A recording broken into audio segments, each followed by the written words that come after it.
Welcome to Midnight Rain Tales. The world sleeps, and the rain begins to whisper. In this quiet hour, stories drift through the night air, soft, chilling, unforgettable. Here, under the midnight sky, we share the tales the rain refuses to forget. Stay close and listen.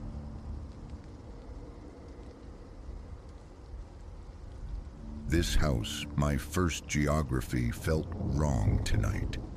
That's the thought that circled as I traced worn paths across the hallway floorboards near midnight's deepest hour. The rhythmic sigh of Julian's ventilator leaking from his half-open door. A vigil I hadn't sought, but Mother, frayed thin, needed reprieve, and duty fell to me. Julian's decline had steepened this past year. A clinical name, fulminant neurodegeneration, offered cold comfort, a label for the creeping paralysis, reclaiming my 32-year-old brother, limb by limb, silence by silence, its origin an unnerving void. My phone flared, 2:07. The screen's icy glare bit at the darkness. Hours stretched barren until the morning relief nurse. My bare feet whispered on the polished wood, each step amplified in the cavernous quiet of the sleeping house. Night unstitched familiarity, leaving spaces vast and hollow. Outside, the suburban hush wasn't mere absence of sound. It felt like a pressure against the glass. In the kitchen, the coffee machine began its low, guttural percolations. Wakefulness was non-negotiable. Julian's breathing sometimes faltered, straying into dangerous shallows, demanding swift intervention at the BiPAP controls. I sagged against the cool granite countertop, thumbs pressing into tired eye sockets. Then, startlingly distinct, Elias. Julian's voice, impossibly lucid, drifted from the backyard. I froze, hand still clamped to my face, the frantic pulse beneath my own skin, a sudden drumbeat. Impossible. Julian hadn't commanded more than a strained whisper in months, let alone the strength to stand, to walk. Out here, need a hand. The voice resonated again, firmer, laced with an unnerving patience. My mouth turned to dust. I navigated to the kitchen window, peering into the ink-wash blackness beyond the patio. No floodlight flared from the motion sensor.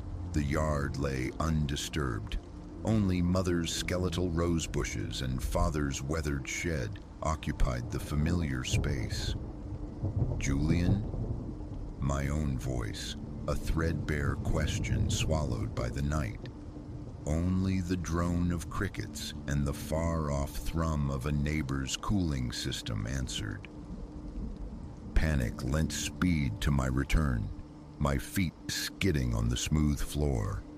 The hinges groaned as I pushed Julian's door wider. He was an island of stillness in the medical bed, the breathing mask a pale shell over his face, his chest executing the steady rise and fall dictated by the machine beside him. Its digital face glowed with reassuringly normal numbers.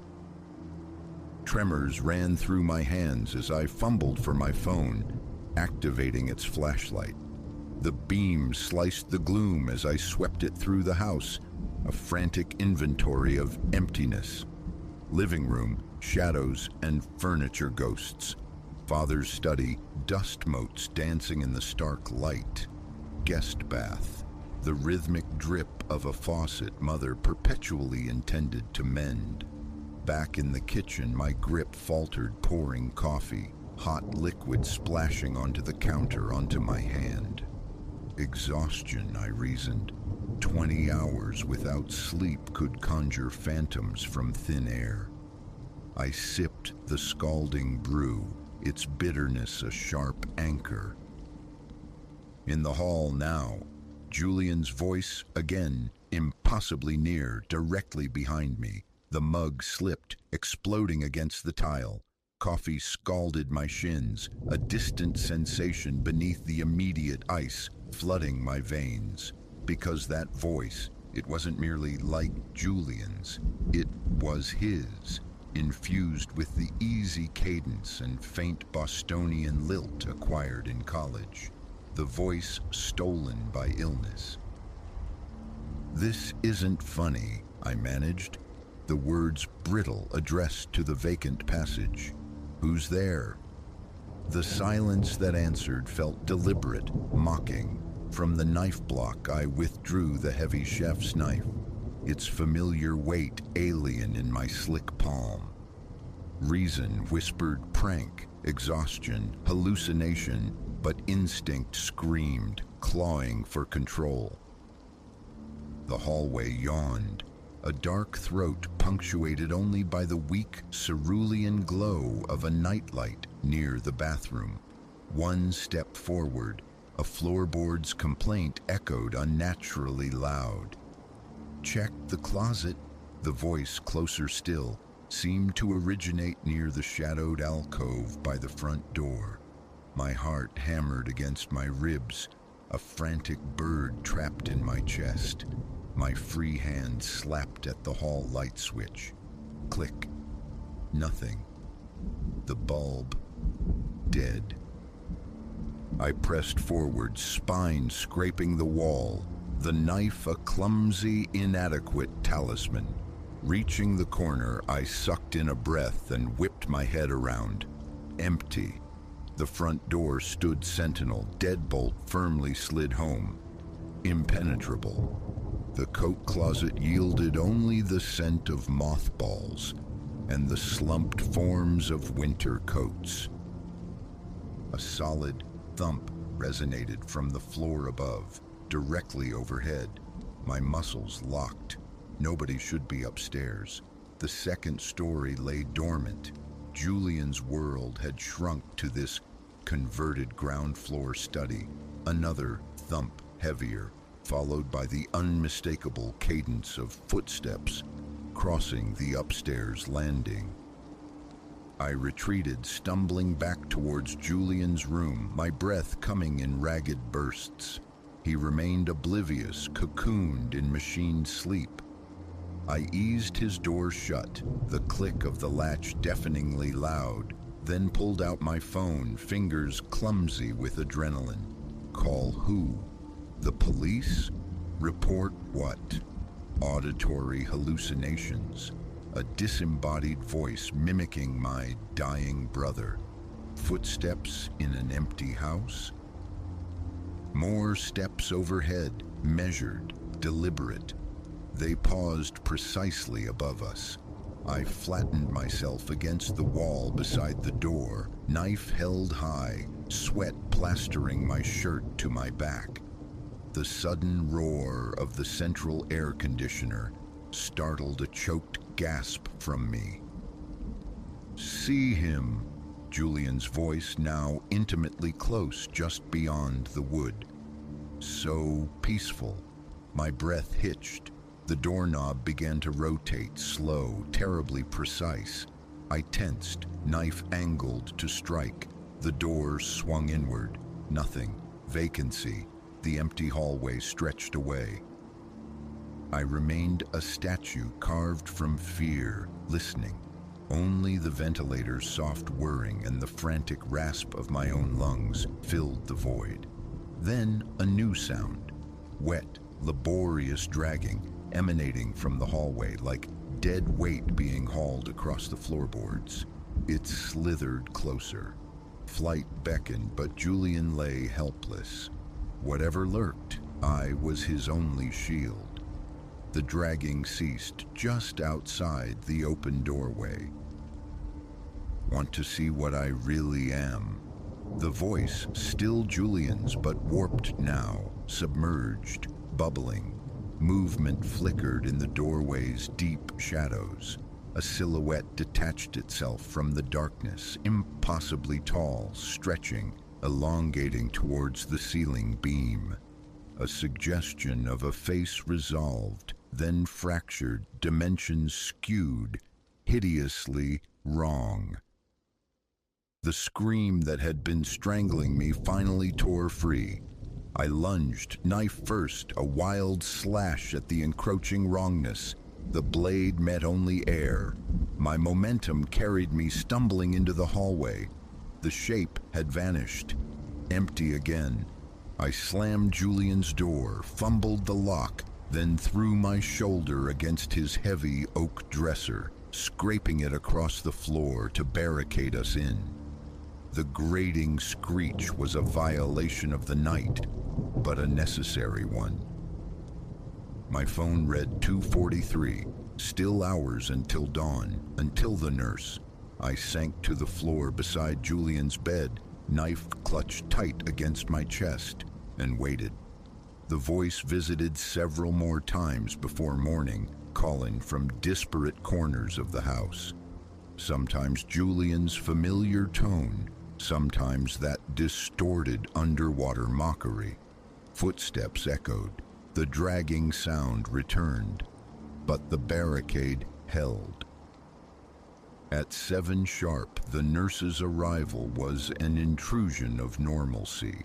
She found me slumped by the bed, the knife on the rug beside me. Her questions about the dresser, the shattered mug, the dried coffee spill, were met with a mumbled excuse about a difficult night. What else was there to articulate? Julian, roused gently, was unchanged. His movements fractional, his voice a near inaudible rasp, peaceful, unaware. Later that morning, I called my mother. I couldn't do it anymore, I said, fabricating a sudden, unavoidable work crisis. Her disappointment was a quiet weight, but she didn't argue. Guilt gnawed, sharp and persistent, yet overshadowed by a deeper, colder certainty. I couldn't return to that house because the voice was real. The shape was real. Something resided there now, nestled alongside my brother's fading life. Something that wore his voice like a borrowed coat. Something patiently waiting. Sometimes now, late at night in the sterile quiet of my own apartment, my phone will ring. The display shows Julian's number. I stare until it stops. I never answer. Julian can no longer dial a phone, and I know with chilling finality who is calling.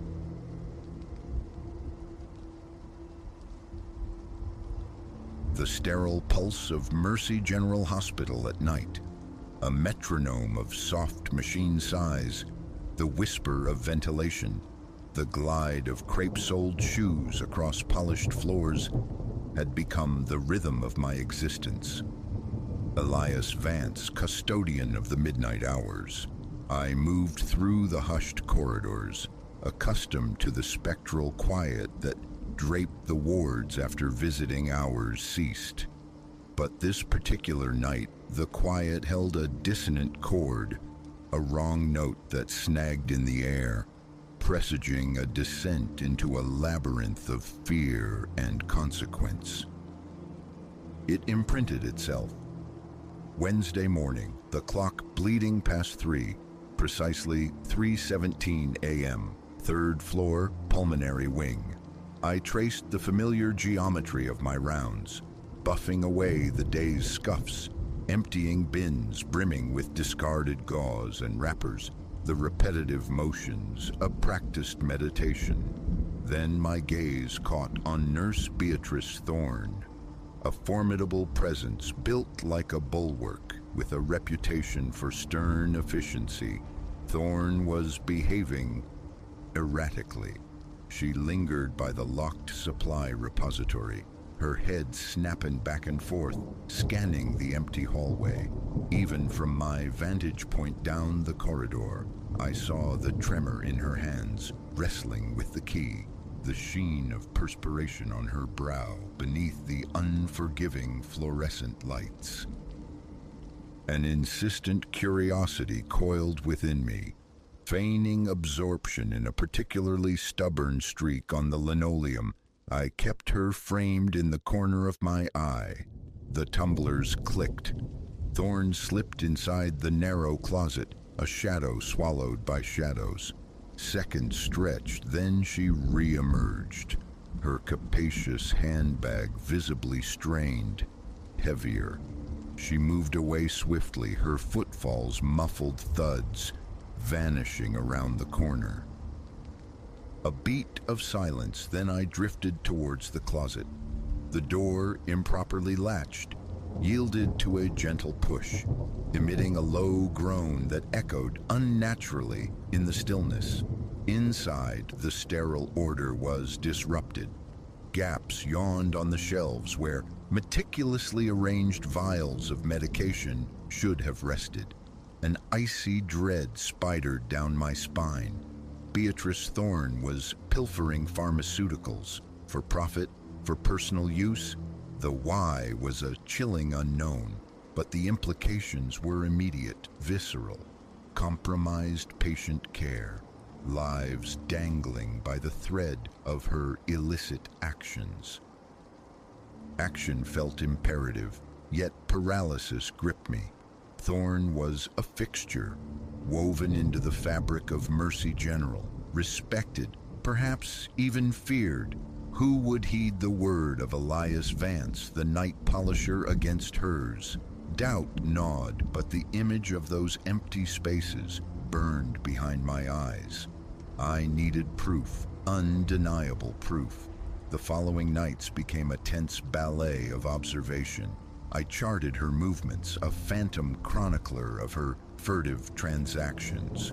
Thorn was cunning, varying her methods. Sometimes the supply closet, other times deftly palming medications from the emergency crash carts. During moments of manufactured distraction, my notebook filled with dates, times, estimated inventories of stolen drugs. Still, a voice whispered caution. What if I misinterpreted? What if a desperate, justifiable reason lay hidden beneath the surface? My hesitation nearly proved catastrophic. Sunday night bled into Monday morning. In the stark light of the staff break room, seeking refuge in the ritual of pouring coffee, the door swung open. Thorn entered. The small room shrank, the air thickening, charged with unspoken awareness.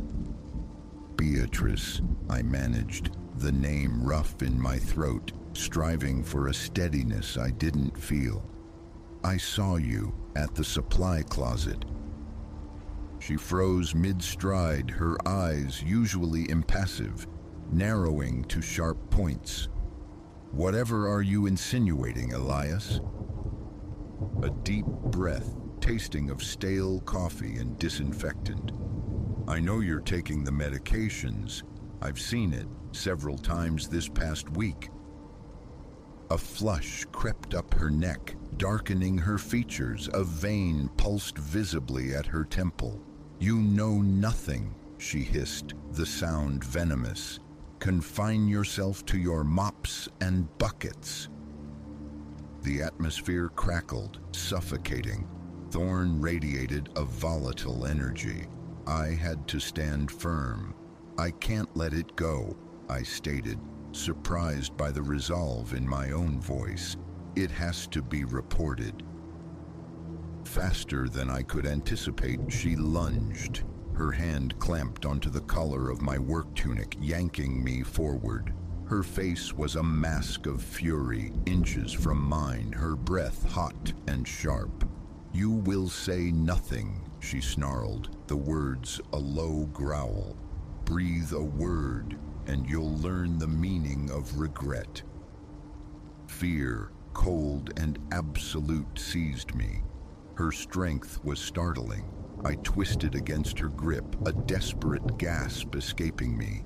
Let go! A flicker of calculation crossed her face. Then, with brutal force, she shoved me backward. I slammed into a Formica table, the impact driving the air from my lungs, pain exploding along my spine as I crumpled to the floor. Scrambling up, fueled by a surge of raw adrenaline, I saw her advancing, her expression murderous. Escape, help, the thoughts screamed through my mind. I bolted, ignoring the throbbing protest in my side, plunging back into the echoing quiet of the hospital corridors. Where? Who? The night staff were islands unto themselves, absorbed in their duties. Rounding a corner, I almost collided with Dr. Aris Sharma, one of the senior physicians, his brow furrowed in surprise at my panicked state. "Vance, everything all right?" Concern softened his features. Hesitation warred with urgency. Could I trust him? Time was a luxury I didn't have. "Doctor, I need your help," I blurted, casting a frantic glance back down the hallway. "It's Nurse Thorne." Dr. Sharma guided me into a recessed alcove, away from the main thoroughfare. "Tell me what's happened," he urged, his voice low, serious. My story tumbled out, the words shaky at first, then gaining conviction. The theft, the surveillance, the confrontation, the threat. "She's stealing drugs, Doctor. From the closets, the carts. She attacked me when I confronted her. I didn't know who else to turn to." His eyes widened slightly. "Are you certain, Elias?" I nodded, relief washing over me, the simple act of being heard a balm. I wrote it all down, dates, times, what I saw. It's in my notebook. Dr. Sharma absorbed this, his gaze distant for a moment as he processed the implications. "This needs immediate reporting," he declared finally, but carefully. "If what you say is true, she could be unpredictable." Together we navigated the quiet halls to the hospital administrator's office. Dr. Sharma recounted the situation in measured tones, while I presented my dog-eared notebook, its pages filled with my cramped observations. The administrator listened, her expression growing increasingly grave. "An immediate investigation will be launched," she stated, her voice clipped with authority. "Thank you, Mr. Vance, for your courage in bringing this forward."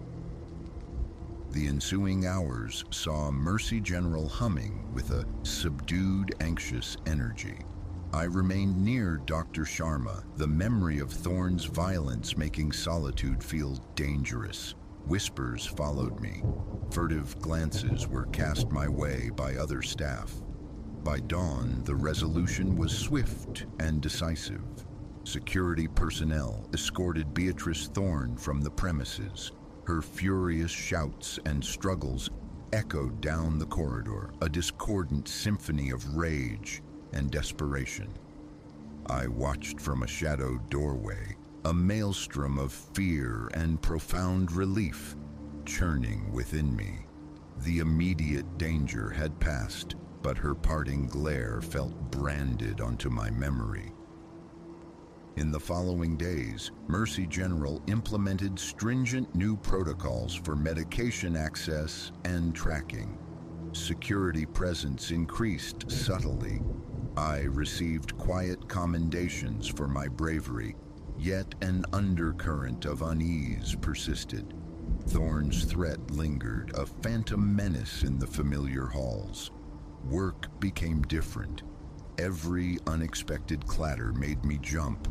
Every elongated shadow seemed to harbor her vengeful presence. I developed a habit of checking over my shoulder, scanning faces, half expecting to see her furious eyes burning into me. Weeks unfurled. Gradually, the sharp edges of fear began to dull. The hospital found its rhythm again, a semblance of normalcy returning. I, too, began to breathe easier, though the experience had irrevocably altered my perception. This building wasn't merely concrete and linoleum anymore. It was a place where I had faced down a palpable darkness and somehow prevailed. One evening, as my shift neared its end, Dr. Sharma found me polishing the brass plaque by the main entrance. "Elias," he said, placing a reassuring hand on my shoulder. I wanted to express my gratitude again. It took genuine courage to do what you did. You likely prevented significant harm, perhaps even saved lives. A faint smile touched my lips. "Just did what felt right, doctor," I replied. The words simple, but carrying a new weight. Leaving the hospital that morning as the first tentative rays of sunrise painted the sky in hues of orange and rose, a quiet pride settled over me. I had arrived at Mercy General as Elias Vance, the night janitor, largely unseen, unheard. Now I had become an agent of change, a protector of the very environment I was paid to maintain. The hospital stood silhouetted against the dawn, its windows reflecting the nascent light. It was more than just my workplace. It was a testament to the potential for quiet heroism residing within the ordinary. Driving home, weary but strangely fulfilled, I understood that my humble role had transformed. I wasn't just wielding a mop and bucket anymore. I was safeguarding the vulnerable, upholding a standard. That responsibility felt heavy, but honorable. The night Beatrice Thorne's reign of theft ended had been terrifying. Yes, but it had also illuminated my own capacity. Confronted by menace, I hadn't folded. In defending the hospital's integrity, I had reshaped my own.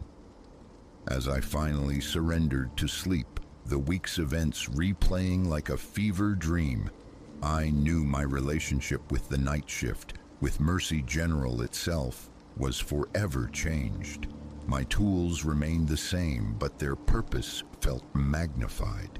Emblems of a commitment to vigilance, to righteousness, regardless of the personal cost. What other secrets did the nocturnal hours hold? Whatever lay ahead, I felt a nascent readiness, a quiet strength forged in the crucible of fear and duty.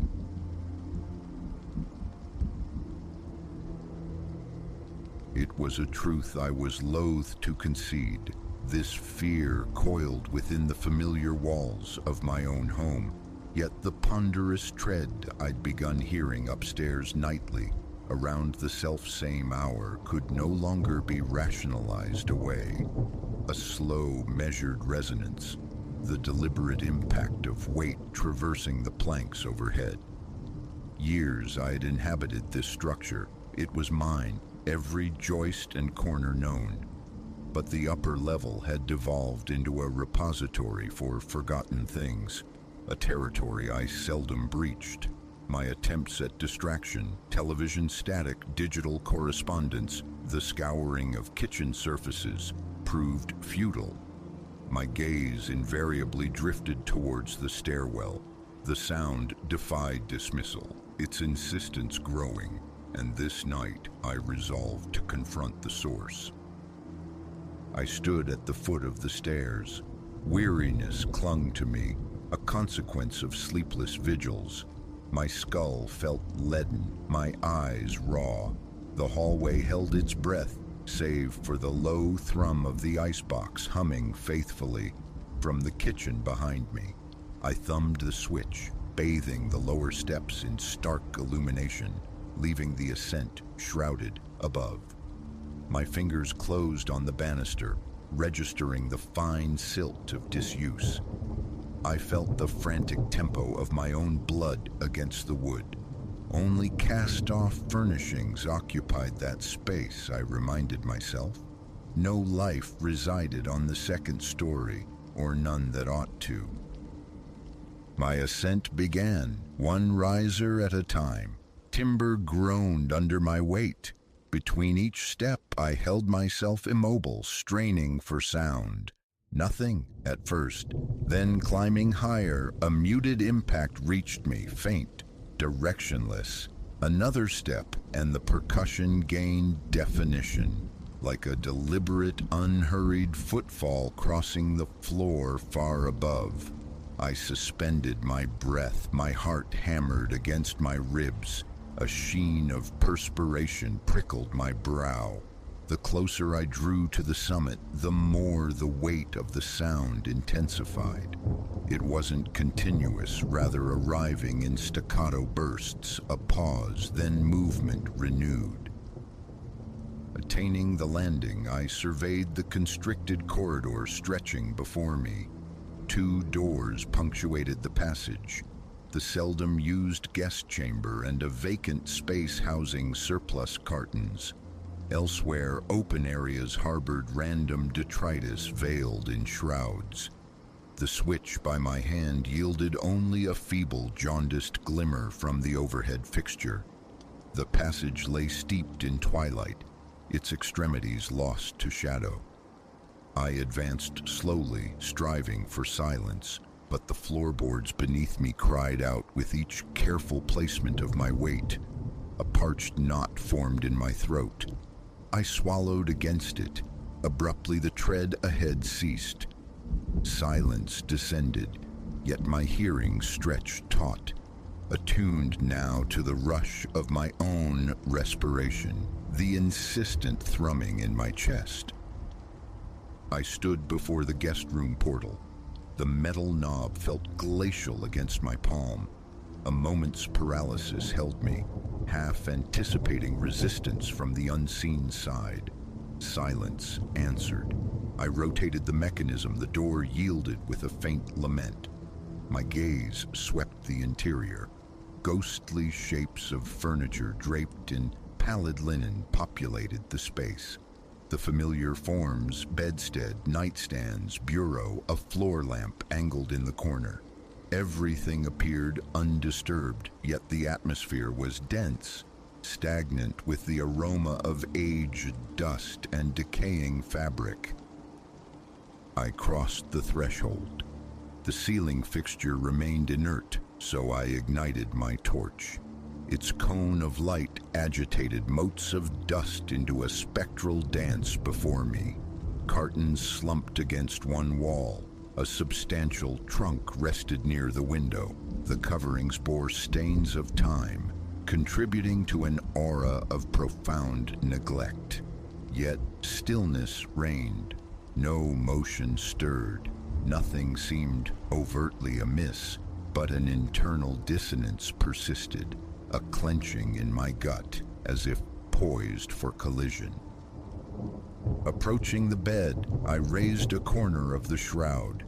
Only the familiar mattress lay beneath, inviolate.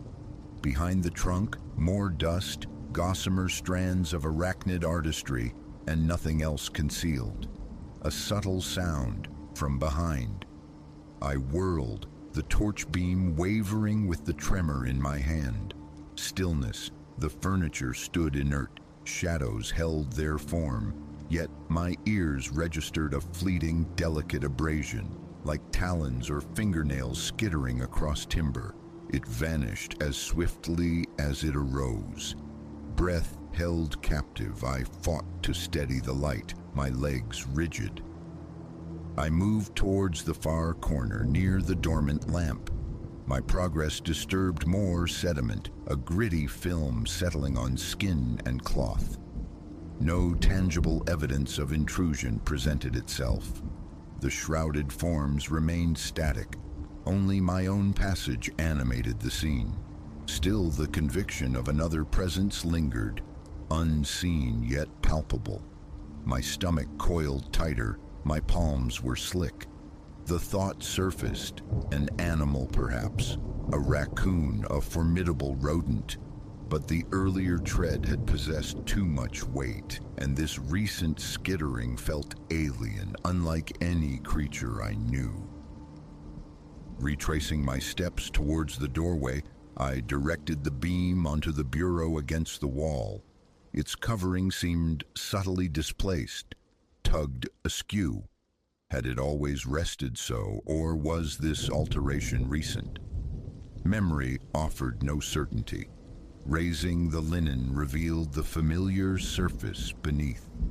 Aged photographs, random trinkets, unchanged. I retreated into the corridor. The air struck colder here, my skin pebbled.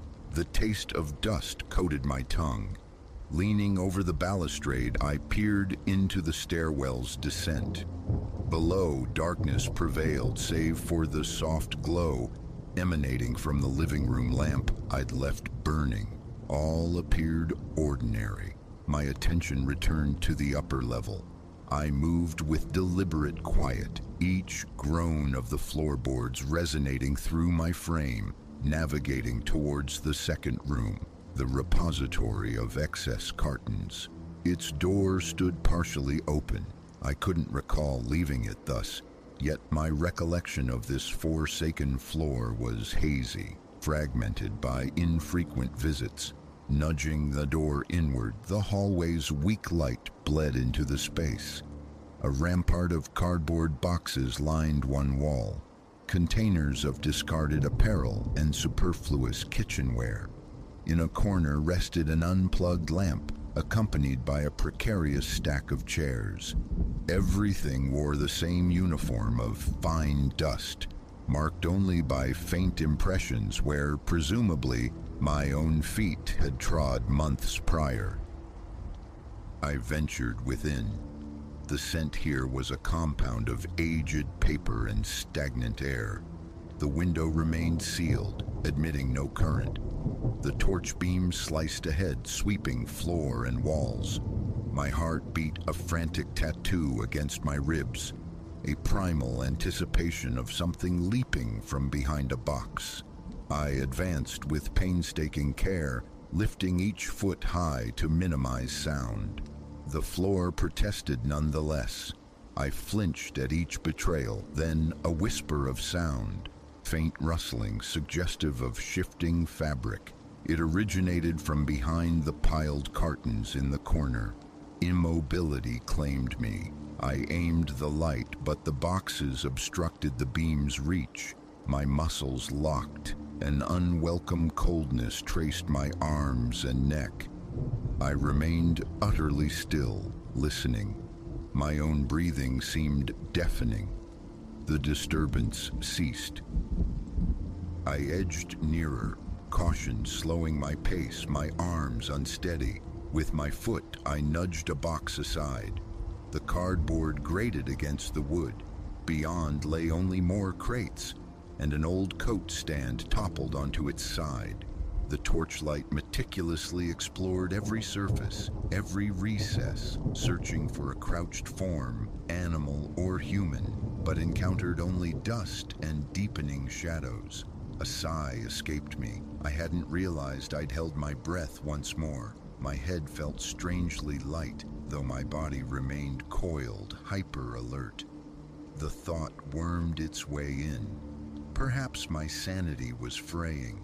The tread, the impacts, the rustling, all possessed such visceral reality, yet yielded no physical trace.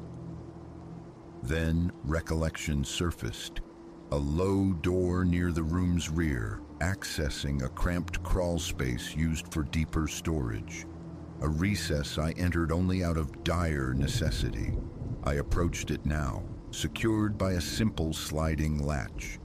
The latch was engaged, yet something felt amiss. It seemed looser, jiggling more freely under my touch than memory suggested.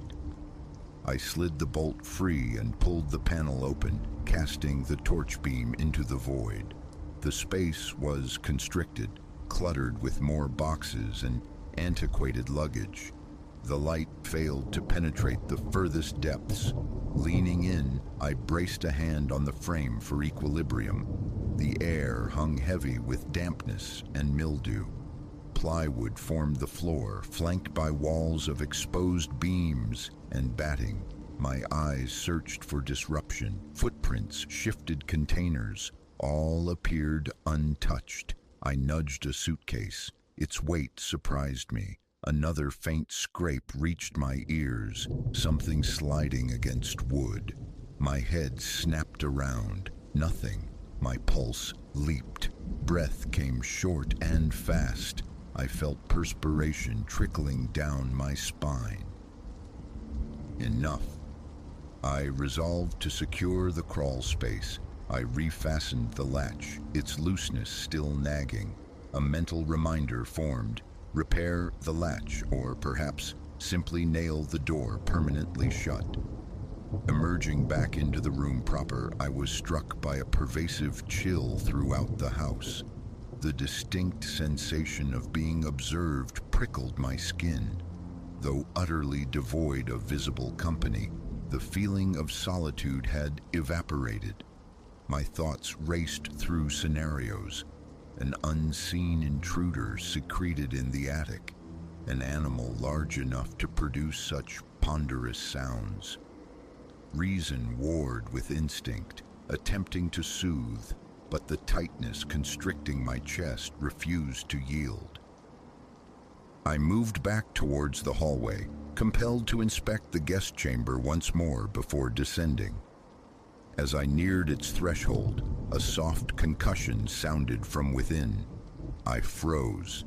The knob, directly before my eyes, executed a minute-sharp turn. A brief, convulsive movement as if gripped and twisted from the other side. Adrenaline surged, rendering my hands momentarily numb.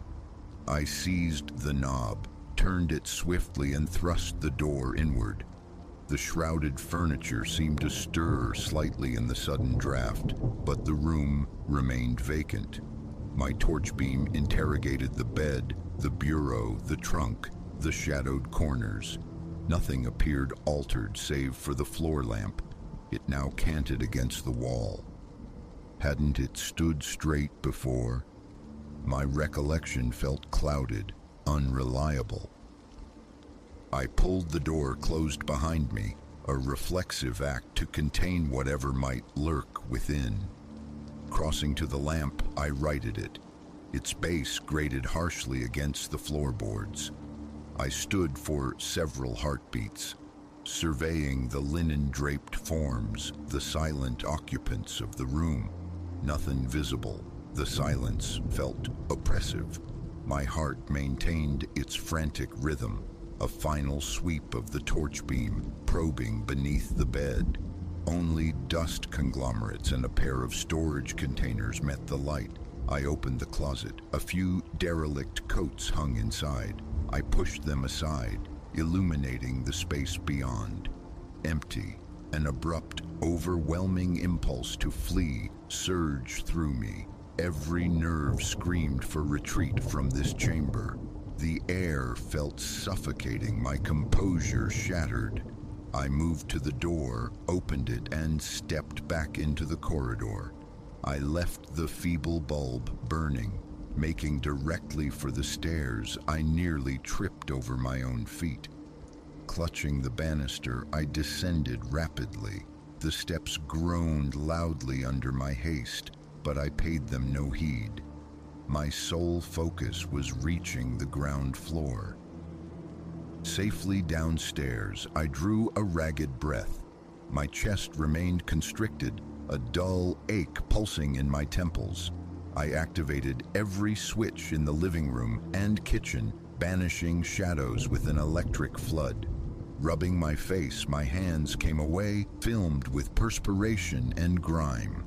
My throat raw, I filled a glass from the kitchen tap. The water tasted tepid, vaguely metallic, yet it offered some measure of calm. A tremor persisted in my hands. I stood leaning against the counter, my gaze fixed on the ceiling, half expecting the ponderous tread to resume. Only profound silence answered. The clock showed the hour past midnight. exhaustion warred with a persistent disquiet. My mind remained vigilant, replaying the sounds, the fleeting sights, the insistence of those steps, the peripheral flickers of movement, the unnerving dance of the doorknob. These impressions lingered. I resolved to secure the door at the stairwell's base, an old portal, long disused but fitted with a substantial lock. I turned the key. The mechanism's click echoed unnaturally loud in the stillness. A flimsy deterrent against true intrusion, perhaps, yet it offered a sliver of perceived security. I extinguished the other lights, leaving only the hallway sentinel burning. Retreating to my own bedroom on the ground floor, I closed and locked that door as well. I sat on the mattress edge, depleted yet fiercely awake. My heart still thrummed. Questions chased each other through my mind. I consciously slowed my breathing, focusing on the mundane drone of the air conditioner, the quiet cadence of the bedside clock. For an instant, I thought I detected another creak from above. Imagination, or the house's natural groans. Wiping fresh sweat from my brow, I lay back, still fully clothed, my gaze fixed on the ceiling, every muscle taut. Tomorrow's course remained shrouded, perhaps summon assistance, purge the upper level entirely, seeking hidden fauna or structural faults, or simply abandon it to its mysteries, hoping for cessation. My thoughts scattered, refusing consolidation into a coherent plan. Tonight, fatigue reigned supreme.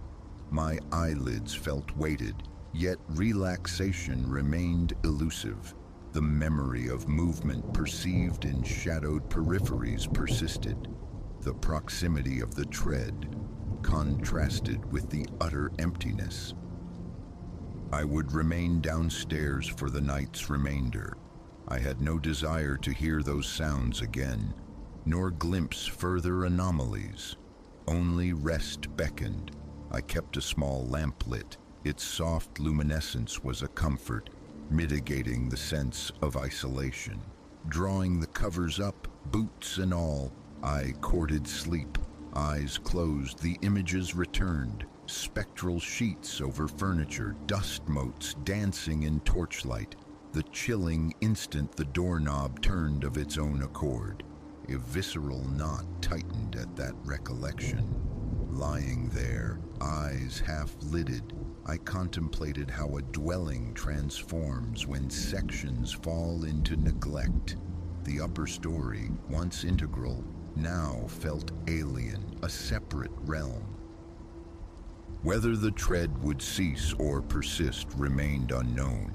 I possessed no answers, only the certainty I would not ascend again soon. Better to endure fatigue than confront that insidious sensation of being watched from the gloom. I took several deep, unsteady breaths. My gaze rested on the lamp's faint aura. Beyond it, darkness held sway. The beat of my heart in my ears, though still present, began to subside. My eyelids grew leaden. I listened intently one last time for any resonance from overhead. The silence itself was unsettling, yet preferable to the alternative. Eventually, I drifted towards a troubled sleep, the threshold of morning veiled in uncertainty.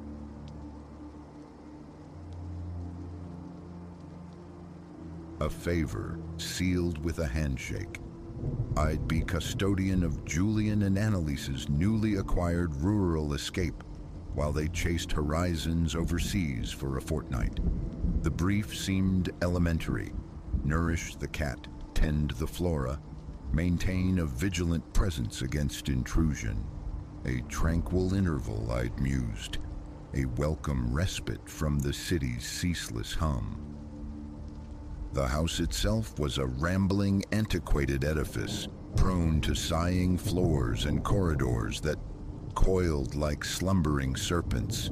It commanded a modest acreage, hemmed in by a dense congregation of trees. Its aspect possessed a certain Gothic severity, cloaked in tenacious ivy, its large, vacant windows staring out like the empty sockets of some ancient skull. Such thoughts were fleeting. The immediate goal was sanctuary within, the simple comfort of arrival. My inaugural day unfolded without incident, devoted largely to charting the dwelling's geography. A cavernous living room presided over by a stoic cold hearth. A kitchen replete with the ghosts of appliances past. A slender staircase spiraling towards the upper chambers. Julian's meticulous instructions lay upon the counter, a catalog of duties including the feeding of one Jasper, a substantial marmalade-striped feline whose existence oscillated between profound slumber and intense scrutiny of the world beyond the panes. His aloofness was punctuated by sudden silken rubs against my shins. My sole anticipated companion in this quietude, a prospect I found agreeable. Night fell, drawing a shroud of silence over the countryside. Television flickered, pages turned, sleep beckoned, yet, reclining in the profound dark, the house began to speak its own language.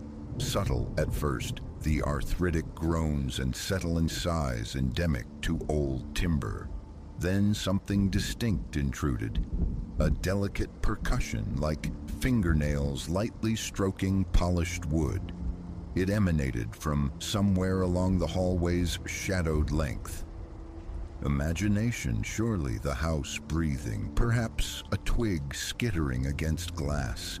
But the sound persisted, a measured rhythmic insistence, a slow, deliberate cadence. Rising, I cracked open the bedroom door, peering into the Stygian passage. Only chiaroscuro lay stretched upon the floorboards. I lingered, listening intently. Silence answered. Retreating to bed, a disquietude settled upon me, a persistent, unnerving conviction of observation, of solitude violated. The following day, I endeavored to banish the nocturnal unease. I roamed the grounds, ventured tentative steps into the bordering woods, absorbing the locale's essence. A profound peace permeated the air, the very definition of restful seclusion. Yet an indefinable tension clung to the place, a subtle miasma suggesting my presence was unwelcome, an intrusion upon the house's private life.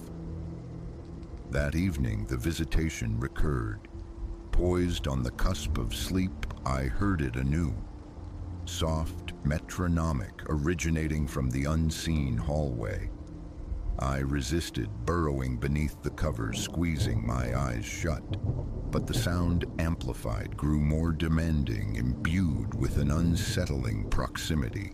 Tap, tap, tap. The rhythm pulsed through the nocturnal stillness, heart hammering against my ribs. I sat bolt upright. Enough. Clutching a torch, I ventured forth, resolved to unmask the source. The corridor stretched vacant, hushed, yet the tapping endured, now seemingly drawn from the lower level. I followed the sound downward, my own footfalls unnaturally loud against the timber, the torch beam slicing arcs through the gloom. Down the narrow staircase, step by cautious step, the sound swelling. Reaching the living room threshold, it abruptly ceased. I stood frozen, the beam sweeping across the familiar emptiness. Furniture draped in shadow, the cold fireplace, windows reflecting only the impenetrable black outside.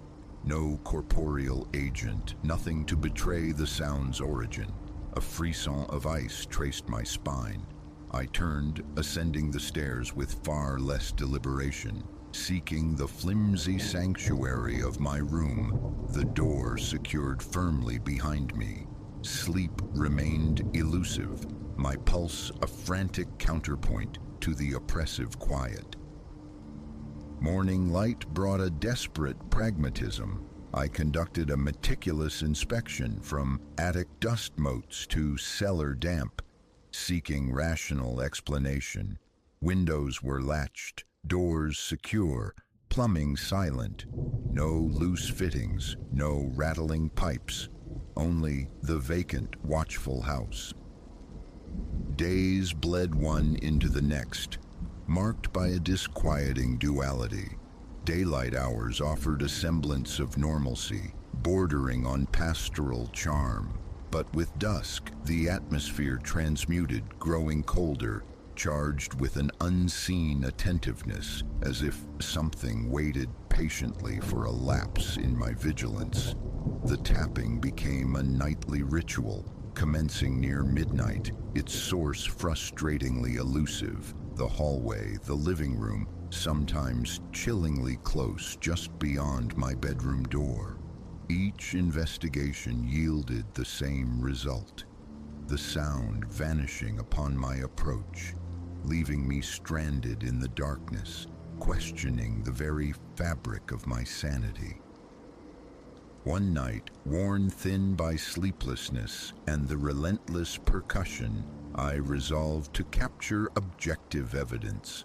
A small camera positioned on a hall table aimed down the shadowed corridor, its recording light a tiny, defiant spark. That night, I lay rigid in bed, anticipating. The tapping commenced faint, then louder, drawing nearer, a slow, inexorable approach. I remained immobile, heart a frantic drum, mind racing, until the sound seemed to pause directly outside my door. Then, silence. Sleep was impossible. I lay awake, eyes wide in the dark, yearning for dawn. At first light, hands trembling, I retrieved the camera. Scrolling through the footage, the empty hallway flickered under the dim nightlight. Then, near the midnight timestamp, anomaly. A nebulous shape coalesced at the far end of the corridor, faint initially, then deepening, solidifying into a distinct shadow. It drifted forward with a slow, gliding motion suggestive of walking, yet utterly disembodied, a silhouette uncoupled from any form. Ice flooded my veins as I watched it progress, inch by deliberate inch towards my door. It halted just outside, lingering, pregnant with unseen purpose. Then, as abruptly as it had manifested, it dissolved, bleeding back into the ambient dimness, leaving the hallway undisturbed once more. I switched off the device, a tremor in my hands, mind reeling. What to do? Confide? Flee? A paralyzing ambivalence held me captive, suspended between morbid curiosity and primal fear. The subsequent night, the tapping returned with unprecedented ferocity, insistent, almost imperious, demanding acknowledgement. I lay listening, chest constricted, a cold dew beating on my skin. The urge to remain hidden warred with the unbearable pressure of the sound. Finally surrendering, I rose, torch gripped tight, and pulled open the door. The hallway yawned empty, yet the tapping persisted, its locus now clearly below. Down the stairs I crept, each tread heavier than the last, my pulse echoing the rhythmic intrusion. Reaching the living room, the tapping instantly ceased, plunging the space into a profound, expectant hush. I stood paralyzed, sweeping the torch beam across the familiar scene, eyes probing the deepest shadows. Then, a flicker at the periphery of vision, a figure standing silhouetted in the archway leading from the hall, barely discernible against the gloom. I pivoted, torchlight wavering violently, breath catching in my throat. It was gone, vanished, yet its presence lingered, and palpable weight, an unseen gaze pinning me from the darkness.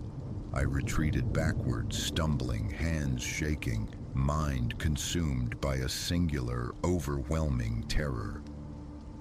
Sleep offered no refuge that night. I remained awake, besieged by the profound silence, waiting for the tapping's return. It never came. The house felt quiescent, almost unnervingly peaceful, yet the fear remained, a suffocating presence. When Julian and Annalise returned, tanned and oblivious, I offered no confession. The nights of escalating dread, the spectral shadow, the fleeting glimpse of the impossible, these remained my secrets. I relinquished the keys, mumbled pleasantries, and departed, putting miles between myself and that brooding edifice, eager to escape its orbit. Yet sometimes in the dead hours of the night, when silence reigns absolute, I hear it still. A faint, phantom rhythm, tap, tap, tap, echoing not in the house, but in the chambers of my memory, an indelible souvenir of the presence that resides there still.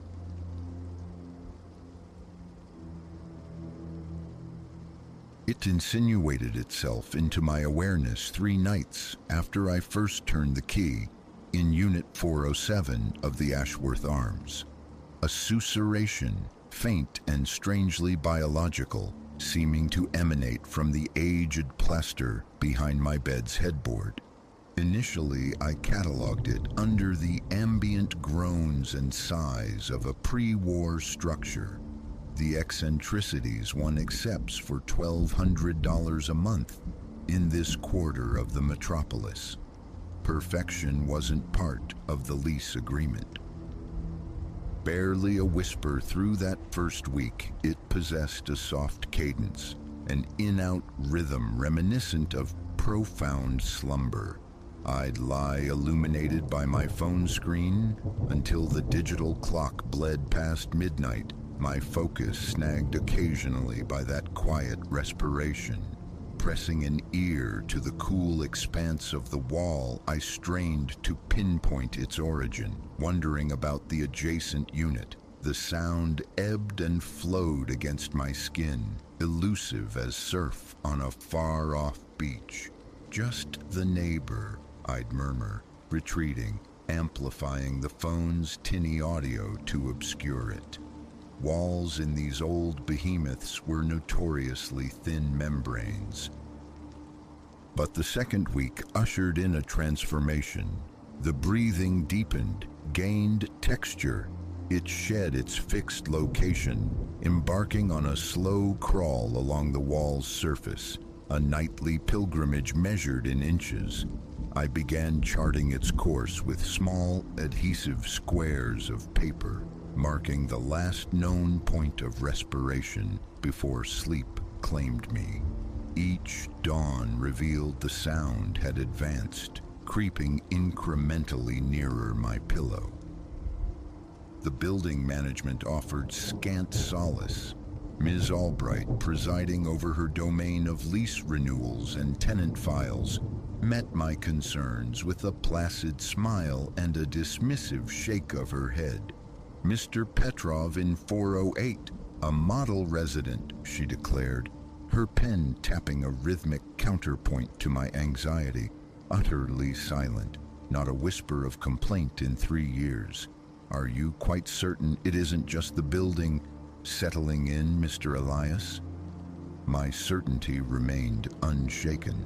That evening I rapped on 408's door. A slight man, perhaps in his 60s, peered out through reading glasses, a cardigan draped over his narrow shoulders. His apartment, a mirror image of mine, felt imbued with a lived-in warmth. Family photographs clustered on surfaces, the delicate scent of brewed tea hanging in the air. "A breathing?" he echoed, brow furrowed. No. Earplugs are a necessity for me. My wife," he chuckled, gesturing towards an elderly woman slumbering peacefully in a recliner near the window. She orchestrates quite the symphony. He adjusted his glasses. But I am typically asleep by 9, perhaps the resident below. The following day found me at the door of 307. The young woman who answered, Maya, shared my approximate age and the telltale orbital shadows of chronic sleep deficit. She preempted my explanation with a weary headshake. Never home nights, she stated flatly. Hospital shifts. Undeterred, the breathing persisted in its glacial migration across my bedroom wall. By the 3rd week, it had journeyed from behind the headboard to nestle directly beside my pillow. Sleep became a fraught negotiation, often relocated to the living room sofa, yet even there the sound pursued. That relentless inhale, exhale, seeming to permeate the very air of the apartment. Documentation became an obsession. Phone recordings yielded only indistinct static, frustratingly inconclusive. Photographs revealed nothing but blank, indifferent plaster. I borrowed an infrared thermometer from my workplace, scanning the wall for thermal anomalies, cold spots. Nothing. The temperature held stubbornly uniform. One sleepless night, compelled by a morbid curiosity, I laid my palm flat against the wall where the respiration felt most intense. A subtle vibration pulsed against my skin with each exhalation. A faint, impossible warmth seemed to seep through the lath and plaster.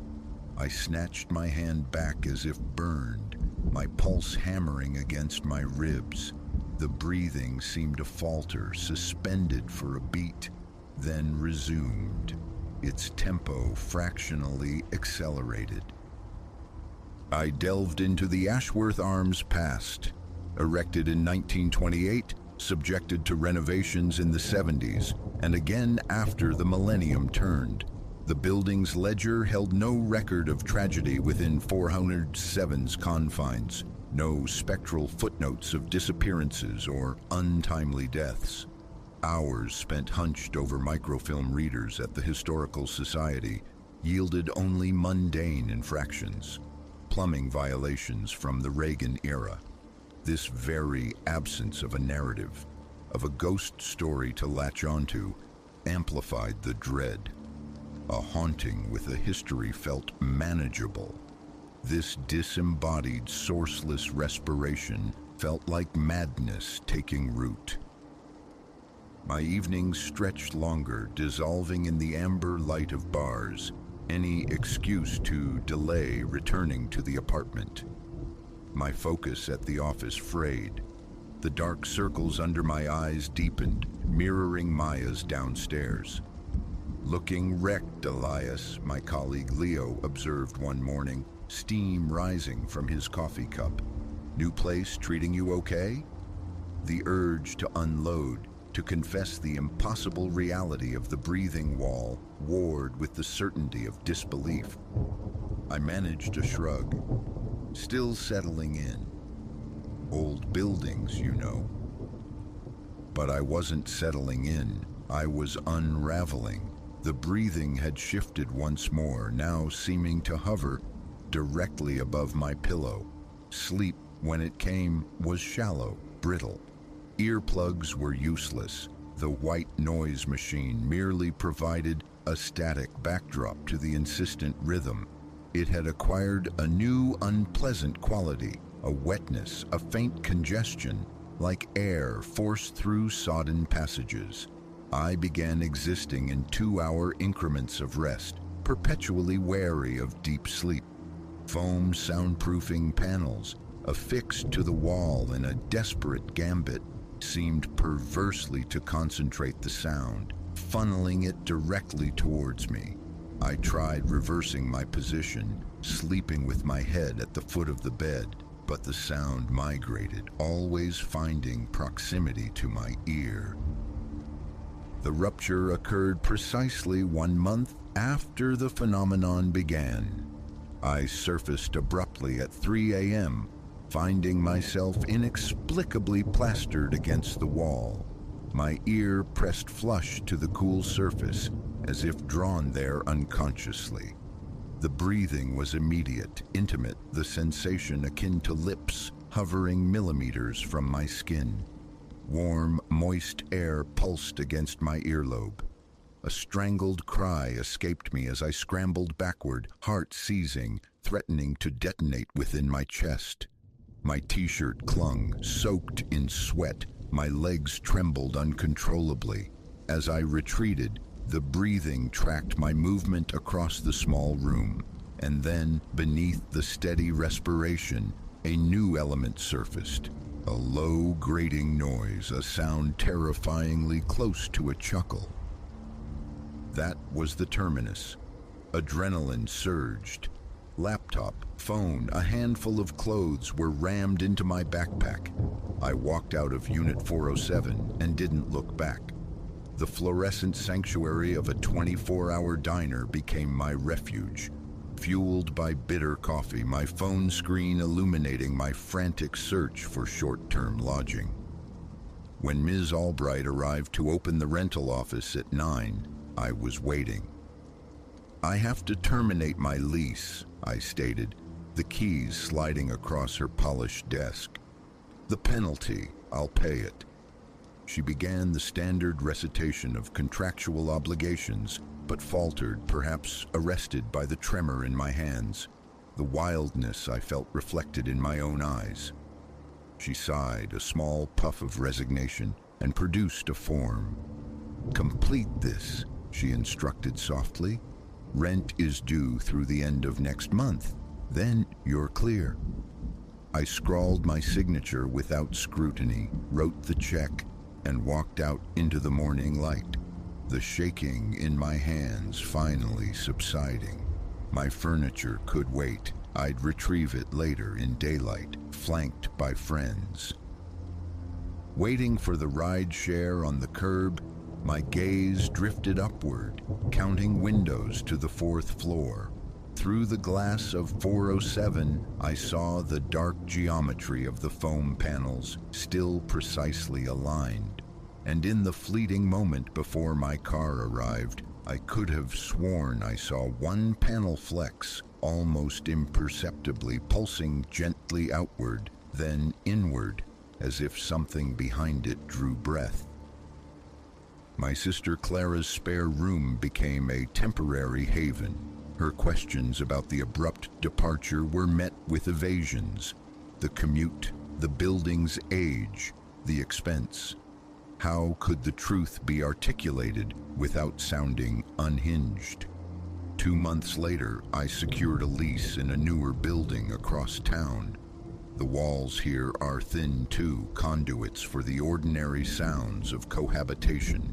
Muffled televisions, arguments, the cadence of lives lived in parallel.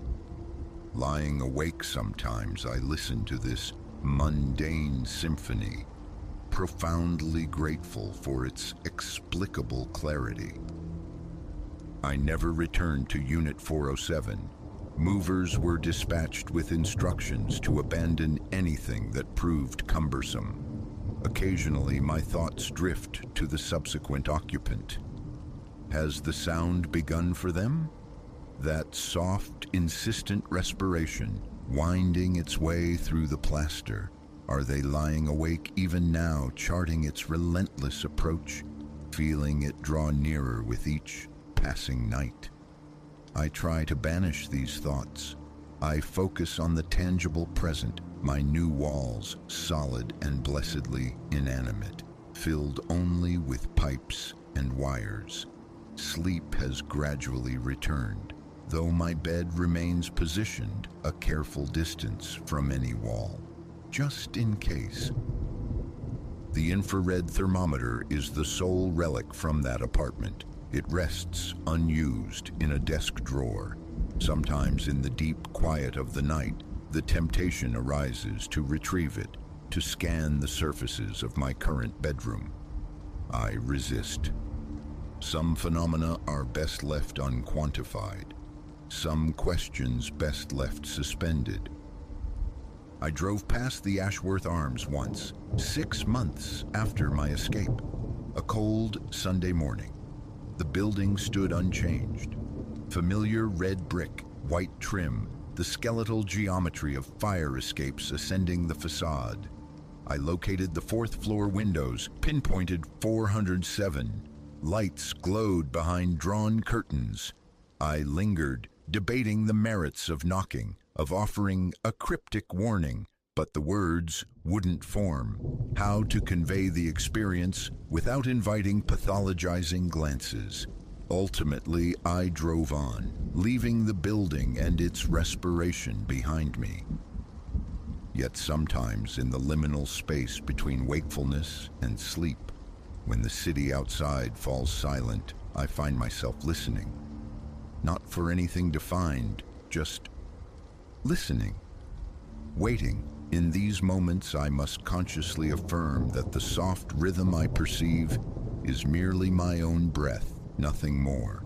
That the walls enclosing me are just walls, inert and soundless. That whatever resided within the structure of Unit 407 remains contained there, far removed. That, at least, is the narrative I cling to. It's the belief necessary for sleep, for function, for forward motion. But there are times, infrequent but sharp, when alone in my new safe apartment, I find my ear drawn towards the wall, a quick, furtive check, just to be certain the only breathing I hear is mine. And thus far, it always has been. Thus far.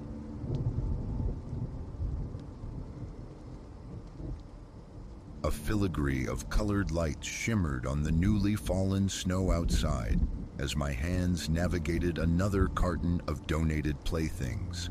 The Civic Hub's yearly Solstice Benevolence Drive pulsed around me, a vibrant chaos of goodwill.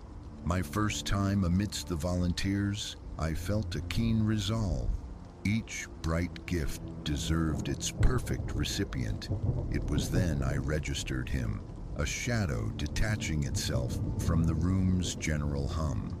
The man in the garnet sweater who'd been orbiting my station with unsettling stillness for the better part of the hour.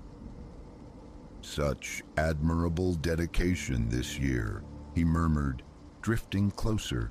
He offered a smile, meticulously constructed, the kind one might rehearse before a mirror until it settled, mask-like. I seem to have several cartons requiring attention back in my vehicle. Might you lend me a hand retrieving them?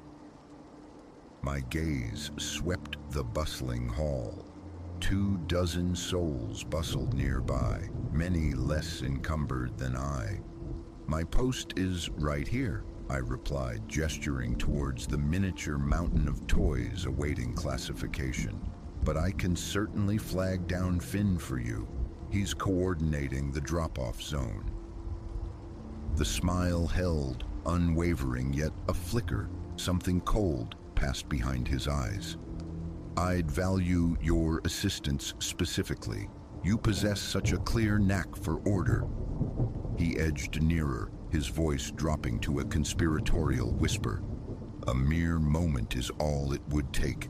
My car awaits just out back. A dissonant chord struck somewhere deep within me. 4 hours I'd been here, sorting and stacking, and only now did these supposed donations surface. Moreover, the designated unloading point was conspicuously positioned at the building's front facade, not tucked away in the rear shadows. All contributions must pass through the main entrance, I stated, my tone gaining a firmness I hadn't known I possessed, lifting a plush octopus to inspect its tag. Finn can absolutely guide you around. He leaned onto my table, breaching the invisible boundary of personal space. Now, no need for obstruction. It's the season of giving, isn't it? Where's that festive spirit? Just a few cartons needing carriage. What's the harm? Before a response could form, Lena materialized beside me, one of the event orchestrators. Is everything all right here? Her voice was mild, yet her eyes, sharp and assessing, took in the tableau. This gentleman has items to donate, I explained, relief washing over me at her timely arrival. I was clarifying our procedure regarding the front entrance. Instantly, the man's posture shifted. He straightened, the practiced smile snapping back into place. Ah, perfectly understood. No trouble at all. I'll simply relocate my vehicle to the front. He began to turn away, then paused, his gaze locking onto mine. I'll return shortly for your specific help, agreed. It landed less like an inquiry, more like a pronouncement. Lena waited until his footsteps faded before addressing me, her voice low. Has he been causing you trouble?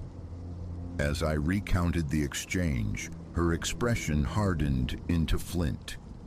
Remain at this station. Do not leave it unaccompanied. I'm alerting security to monitor the exits. The following hour blurred, my attempts to focus on sorting fractured by the prickling sensation of his gaze each time his silhouette drifted past my periphery. 3 more times he materialized, his requests to assist with phantom donations growing incrementally more insistent. Each time, as if by some unseen choreography, another volunteer or coordinator would appear, a buffer dissolving the immediate tension before it could solidify. As the evening began to ebb, I saw him near the rear exit, phone pressed to his ear, watching. Lena reappeared at my elbow. We've notified the constabulary, she whispered. A precaution. Someone will see you safely to your car when you're ready. That's when he made his final gambit. While the room dissolved into the clatter of cleanup, he approached my table with unnerving swiftness. Last opportunity for assistance, he clipped out, his voice taut, vibrating with poorly suppressed frustration. My vehicle remains out back. Don't complicate matters. Is there an issue? A resonant voice boomed directly behind him, making the man flinch violently. Marcus, a security volunteer whose bearing hinted at his past life as a police officer, stood impassively, arms crossed. Color flooded the man's face. Merely attempting a final donation drop, he stammered, his hands conspicuously empty. No cartons, no sacks, nothing to lend credence to his claim. The drive concluded 10 minutes ago, Marcus stated, his calm unwavering.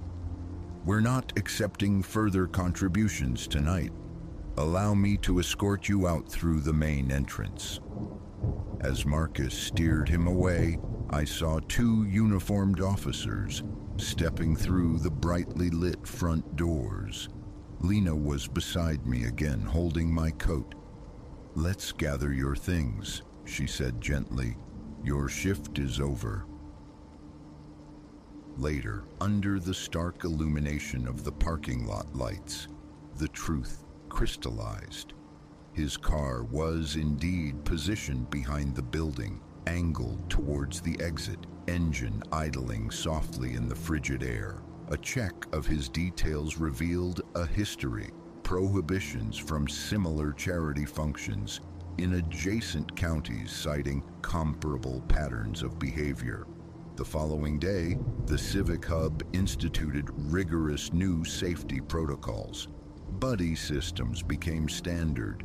Donation drop-offs were strictly confined to designated zones, and cameras now vigilantly scanned every entrance. Free personal safety seminars were promptly scheduled for all volunteers. Lena called later, checking in. Her words sent an icy tremor down my spine. Reviewing the security footage confirmed it. He had arrived utterly unburdened. No donations, no cartons, nothing. He had spent the initial 2 hours simply observing, his attention lingering unnervingly on volunteers working in isolation. Returning the subsequent week, the transformation was palpable. Volunteers wore numbered identification badges bearing their photographs. Security personnel made regular visible patrols. Crucially, a fresh current of awareness flowed through the ranks. We watched each other's backs, worked in pairs, honored the quiet alarm bells of intuition. During the pre-shift briefing, Lena announced a new, unequivocal policy. No volunteer was ever obligated to assist anyone individually, particularly outside the building's confines.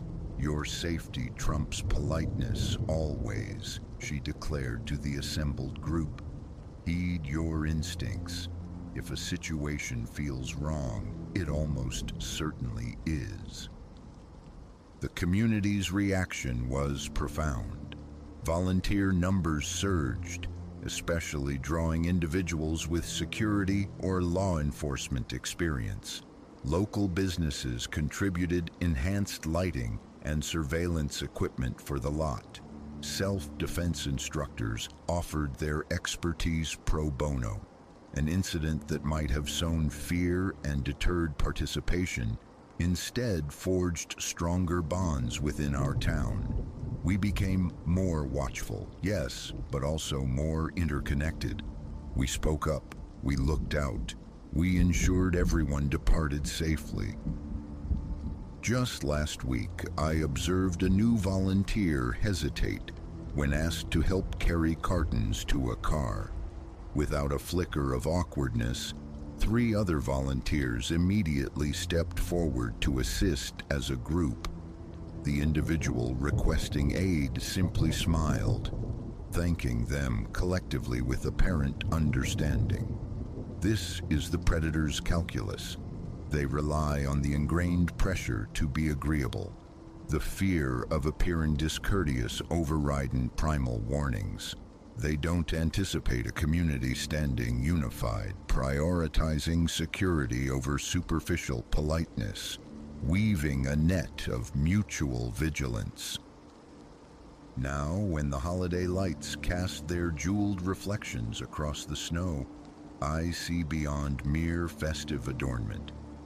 I see the quiet, steady pulse of our shared commitment to safeguarding one another, enacted in countless small, decisive moments.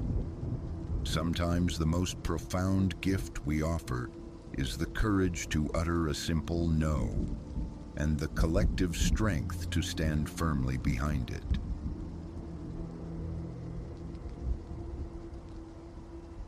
Third strike coaxed a hesitant flame from the cheap lighter, a tiny bead of orange swallowed by the deepening violet of dusk. For months, Liam and I had claimed this pasture behind the derelict Albright farmstead as our sanctuary, a place to indulge in forbidden cigarettes. It lay nestled away, invisible from the county road, yet tethered enough to the world that menace felt distant. Until this evening. "Leo, you getting that weird vibe?" Liam's voice, usually relaxed, snagged on an unfamiliar sharpness. We occupied our customary perch on a weathered, fallen sycamore, the air thick with the cloying sweetness of cut alfalfa drifting from neighboring lands. Yet something else permeated the atmosphere tonight, a static charge, dense and watchful, raising the fine hairs along my forearms. "Vibe? What vibe?" I countered, though the question felt hollow, dishonest. I knew precisely. It was the prickle of unseen observation, that ancient instinct screaming when eyes trace your spine. My head swiveled a slow, reluctant arc, scanning the dense border of oaks that fringed the pasture. And then I registered it, an upright form, utterly immobile within the latticework of branches and shadow. Distinctly human, yet blurred by distance and the failing light, its features remained indecipherable. A trick of the eye, perhaps? One of those twilight phantoms conjured from shifting leaves and wishful thinking. "Someone's out there," Liam breathed, his words a mere puff of air, his shoulder suddenly rigid against mine. By the big split oak. Indeed, the shape stood rooted, 50 yards off, offering no sound, no gesture, only this unnerving, silent appraisal. I lifted a hand, a hesitant, questioning wave, clinging to the flimsy hope of a landowner on rounds. "Hello?" My voice sounded pitifully small, absorbed by the immense quiet of the open field. Silence answered. Stillness persisted. Only the unwavering stare seemed to bridge the distance. Liam scrambled, stuffing our meager belongings, lighter, crumpled pack into his worn backpack, his movements jerky, hands betraying a tremor. "We should bail," he urged, striving for nonchalance, getting dark anyway. Just then, the figure initiated movement. Not the casual amble of someone passing through, but a single deliberate step directly towards us. Purposeful, soundless, a cold fist clenched around my heart. We rose in unison, instinctively backing away, a slow-motion retreat. The figure matched our withdrawal, maintaining its measured, unnerving gait. Closer now, details sharpened incrementally. Tall, swathed in dark fabric, a face lost within the deep cowl of a hood. Maybe just telling us to clear off? The suggestion felt paper-thin even as I voiced it. Liam seized my arm, his grip tight, pulling me back with greater urgency. Responding instantly, the figure lengthened its stride, accelerating to mirror our pace, still locked onto our position, still wrapped in that unnatural quiet. We pivoted, walking briskly now, aiming for the familiar gap in the barbed wire fence that marked our usual entry, fighting the urge to break into a panicked sprint, to betray our mounting terror. But footfalls pursued us, heavy, rhythmic impacts on the parched grass, undeniably gaining. A backward glance, impulsive and instantly regretted. The figure now barely 30 yards distant, its walk transitioning into something overtly aggressive, predatory. Liam tripped, catching himself on an exposed root with a sharp gasp, the scuffle of his sneakers deafening in the charged air. Behind us, the footsteps quickened further, 20 yards. Still no word, no shout, no demand, just the relentless, silent pursuit. "Run," Liam hissed, the command raw, and we obeyed. We flew across the remaining stretch of field, lungs searing, feet drumming a frantic tattoo on the packed earth. The fence gap a distant promise. The pursuing steps erupted into a full-blown sprint, closing the gap with a speed that felt disturbingly wrong, inhuman. I could hear breathing now, not ours, ragged and desperate, but a deep, steady, powerful respiration drawing ever nearer. 50 yards to the fence, an impossible distance. Liam was flagging, falling slightly behind. Suddenly, twin beams of light sliced across the pasture, sweeping over us. A car navigating the road ahead. Never had mundane traffic felt so miraculous. "Help!"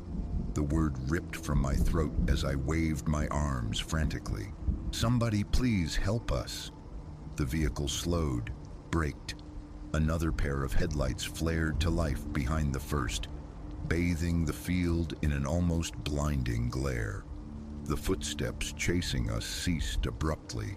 I spun around, bracing for impact, but the pasture behind us lay starkly empty under the artificial daylight. The figure had dissolved, vanished as if it were nothing more than condensed shadow. Mr. Davies, proprietor of the town hardware store, tumbled out of his pickup, the Changs from the adjacent farm close behind. "You boys all right?" he called, jogging towards our trembling forms, heard shouting. Between ragged gasps, we spilled the story, the silent watcher, the unnerving chase, its impossible disappearance. Flashlight beams probed the grass, the tree line, revealing nothing beyond our own frantic tracks. No other impressions marred the dry earth. Later, the police arrived, took our statements, conducted a more methodical search. They uncovered traces of others, cigarette butts of unfamiliar brands, crushed beer cans, the remnants of a crude shelter tucked deep within the oaks. Our secret spot, it seemed, hadn't been solely ours. Sleep offered no refuge that night.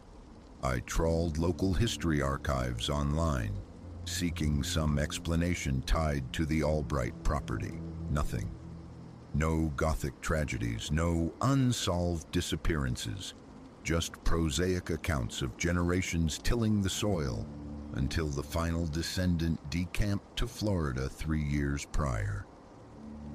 The field thereafter shed its anonymity. The town council erected security cameras, installed motion-activated floodlights. Police patrols increased their frequency. Our harrowing encounter became parental leverage, a cautionary tale about the deceptive safety of familiar, isolated places. Liam and I found a new haunt, the brightly lit picnic pavilion behind the community center. Occasionally, we dissect that evening, grasping for rational explanations. A prankster, a drifter, something less easily categorized. Last week, cruising past near sunset, my eyes snagged on the tree line. For a fleeting second, the silhouette of a tall figure seemed to coalesce near the split oak. Another glance revealed only shifting shadows, the familiar play of fading light through leaves. I didn't slow down. I didn't look back again. The experience undeniably marked us, fostering a vigilance, a heightened awareness of the spaces we inhabit. We learned not to mistake familiarity for security, but we also discovered the tensile strength of friendship under duress. The primal instinct to pull together, to leave no one behind. Sometimes, very late, when the house is still, that sensation returns, the feeling of being watched. Now, though, I know its weight. I scan my surroundings, I listen to my gut, and I remember it's acceptable to flee, to cry out, to acknowledge when the world feels fundamentally wrong. The field itself is transformed, illuminated, observed, ostensibly safe. Children chase soccer balls across its tamed expanse on summer evenings, parents chatting on newly installed benches. What was once a clandestine refuge for adolescent transgression is now reclaimed public ground, civilized by light and scrutiny. Yet sometimes when the sinking sun angles just so through the oak canopy, I could swear I see it. A tall form, perfectly still, observing, waiting. That's my cue. Time to head home while the light holds, while others are near. Some shadows, I've learned, are best left undisturbed in the encroaching dark.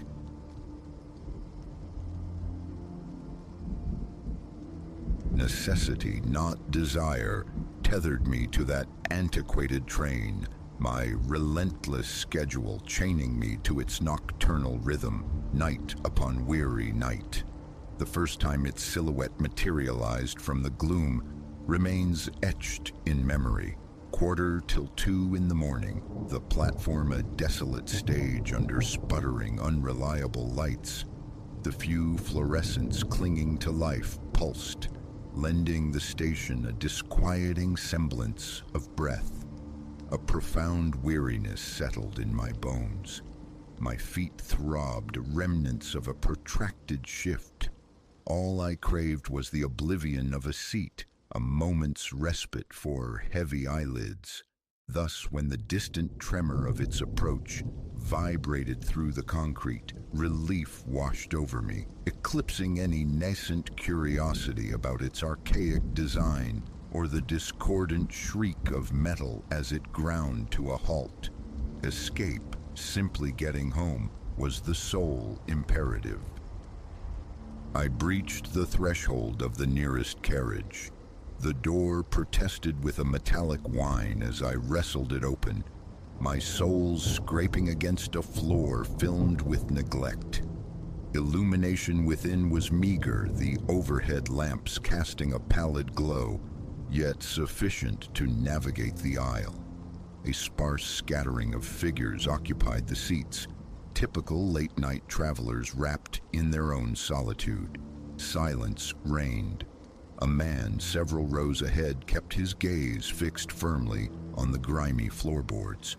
Near the carriage's rear, a woman stared blankly through the window, perhaps cataloging the phantom procession of utility poles blurring past. The air hung thick with the ghosts of old leather, stale coffee, and something acrid like metal filings. Comfort was absent, yet I'd endured worse transit purgatories. I sank onto a bench near the exit. The vinyl upholstery beneath me cracked and weeping stuffing, a rogue spring asserting its presence against my thigh. Too exhausted to seek better accommodations, my eyelids began their inevitable descent. The engine's warm, monotonous drone, a lullaby pulling me toward the shores of sleep.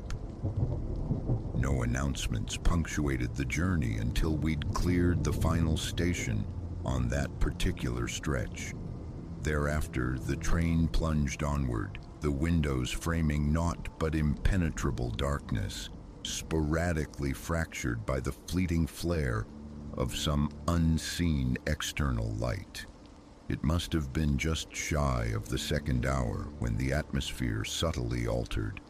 The lights above commenced a slow, rhythmic flicker, reminiscent of fluorescent tubes surrendering to entropy. Yet they refused to extinguish, merely stuttering in their luminescence. I straightened, casting my gaze about the carriage. The man who had been fixated on the floor vanished. The woman lost in the window's void, gone. No sound of departure had registered, no sensation of the train halting. It was then the speakers sputtered to life, emitting a voice utterly alien, devoid of recognizable cadence, neither English nor Spanish nor any tongue I knew. Its texture was harsh, a fusion of static and guttural clicks. A knot tightened in my chest. My phone confirmed the hour, precisely 2 a.m. The strange broadcast persisted for several heartbeats before abruptly ceasing. Alone now in the carriage, no one remained to query. A chill traced its path along my forearms despite the stuffy air. The window offered only my own reflection superimposed on the void. Another flicker of the lights and shapes coalesced across the aisle. They hadn't been there moments before. Initially indistinct, like patches of deeper shadow, they resolved into human forms, or facsimiles thereof. 3, perhaps 4 figures. Their attire spoke of bygone eras, jackets and hats plucked from sepia-toned photographs. One man sported a waistcoat and tie. A woman was enveloped in a long coat, brushing her ankles. Their collective gaze was fixed squarely upon me, chillingly detached, assessing or perhaps anticipating. My throat constricted, dry as parchment. Swallowing felt impossible. Words failed to form, trapped behind a wall of sudden apprehension. The lights faltered again, and in that fleeting dimness, their eyes seemed to possess a momentary faint luminescence. My fingers dug into the torn vinyl, anchoring me. No change in the stale air assailed my nostrils, yet my body coiled, heartbeat accelerating.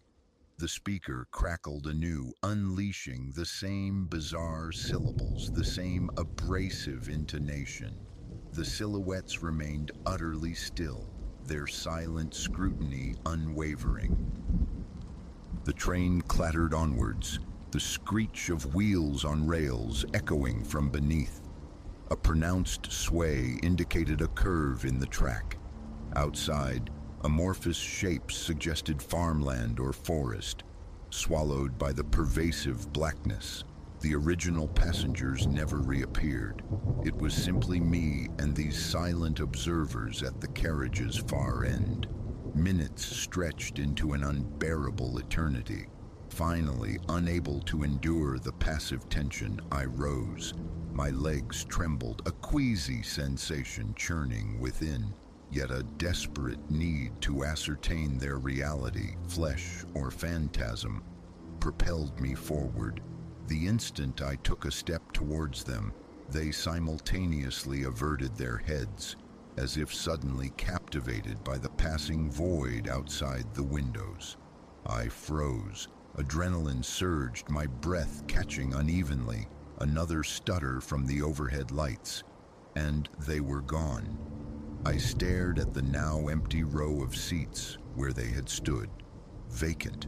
A glance behind confirmed the entrance vestibule was deserted. My eyes swept the carriage, confirming my solitude. Only the engine's relentless groan disturbed the quiet. My arms felt leaden, a tingling sensation prickling the back of my neck. My phone displayed 2:04 a.m. For the ensuing minutes, vigilance was my only companion. I remained standing, scanning the carriage, anticipating something. My palms grew slick. I repeatedly wiped them on my trousers. The lights eventually resumed their steady, weak glow, tempting me to dismiss the incident as a waking dream, a hallucination born of fatigue. Yet I stayed awake, bolt upright, until the train finally shuddered into my station around 2:30. As the doors groaned open, I scrambled onto the platform, casting a backward glance. For a disorienting second, the train's metallic shell seemed less substantial, almost ethereal, the station's signage faintly visible through its windows. Then it slid away, swallowed by the night, leaving me alone on the concrete expanse. I kept the experience to myself. Daylight brought embarrassment, a rationalizing voice insisting exhaustion was the culprit. Life resumed its course. My job, however, remained unchanged, its demands depositing me once more onto that same platform in the dead of night. A glance at my phone, 1:50 a.m. No corresponding train appeared on the illuminated schedules, yet the familiar whistle pierced the silence, followed by the sight of the archaic locomotive rounding the bend. The same decrepit machine, rattling and screeching, the same reluctant squeal from the door as I boarded. Again, a handful of passengers dotted the carriage, though different faces this time. A pervasive aura of depletion clung to them. One man, swallowed by a hoodie, kept his head bowed. A woman in a threadbare sweater clutched a small suitcase on her lap as if it were a life raft. No one met my eye. I claimed a seat, silence descending once more. This time, however, I remained hyper-aware, watching for any sudden disappearances. None occurred, not immediately. Minutes before the clock struck 2, I felt the train decelerate, though no station lights pierced the external darkness. We were crawling. Predictably, the overhead lights began their erratic pulse. The speakers crackled, spewing forth that same incomprehensible language, raising goose flesh on my skin. The man in the hoodie snapped his head up, startled. The woman gripped her suitcase tighter, her knuckles blanching. The flickering intensified, accompanied by a low buzzing near my seat. The temperature seemed to plummet several degrees. Looking down the aisle, I saw them, the passengers from another time. They stood at the opposite end, just as before, but their numbers had grown. 6 at least. All eyes were on me. Panic flared. I darted a look at the other commuters seeking shared alarm. They appeared frozen, locked in place. The hooded man stared sightlessly ahead. The woman with the suitcase had squeezed her eyes shut. No one else registered the spectral assembly. A hiss of compressed air. Through the window, the faint silhouettes of trees drifted past. The train's horn bellowed, its mournful sound swallowed by the night. I rose, struggling for balance against the carriage's tremor. Slowly, cautiously, I advanced toward the strangers. They remained immobile. Another flicker illuminated their faces with fleeting clarity. Sunken eyes stared from pallid complexions. Their clothes bore stains and creases of long wear. A man in a bowler hat had grime smudged on his collar. A woman's gloves were frayed at the fingertips. My stomach clenched, breath growing shallow. The urge to flee, to escape the carriage, was overwhelming, yet impossible. We were in motion. I reached for the handle to the connecting door, desperate for distance. It refused to yield. I pulled harder, locked fast. Sweat beaded on my neck. The speakers crackled again, the guttural pronouncement assaulting my ears, making them ring. I clamped my hands over them, trying to muffle the sound. When silence returned, I lowered my hands and turned. The old passenger stood directly before me, scarcely 3 feet away. I stumbled backward, nearly losing my footing. My heart hammered against my ribs, my arms trembled uncontrollably. They simply stared. Then the lights blinked once more. When illumination returned, they had vanished. The other commuters remained slumped in their seats, oblivious. I stood rooted to the spot until my station arrived. The moment the doors parted, I bolted. The platform was deserted. The cool night air felt like a balm on my feverish skin. I turned, compelled to watch the train depart. Again, that fleeting transparency, the station's faded advertisements visible through its structure. Then it dissolved into the darkness.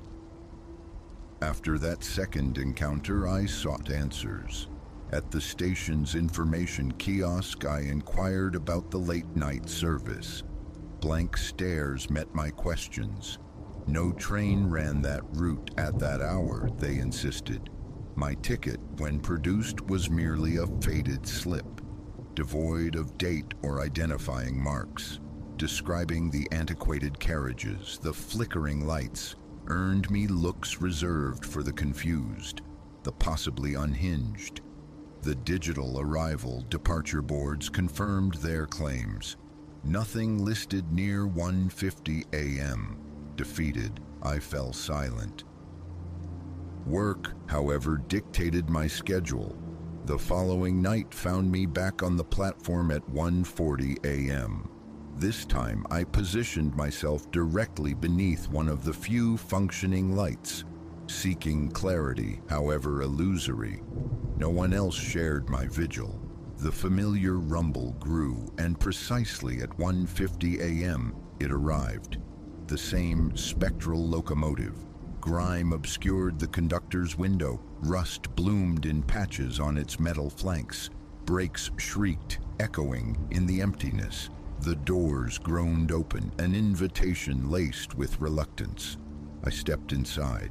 A solitary man occupied a seat near the front, clad in a dark suit, a briefcase resting on his lap. He offered a curt nod, which I returned. Silence stretched between us as we rode.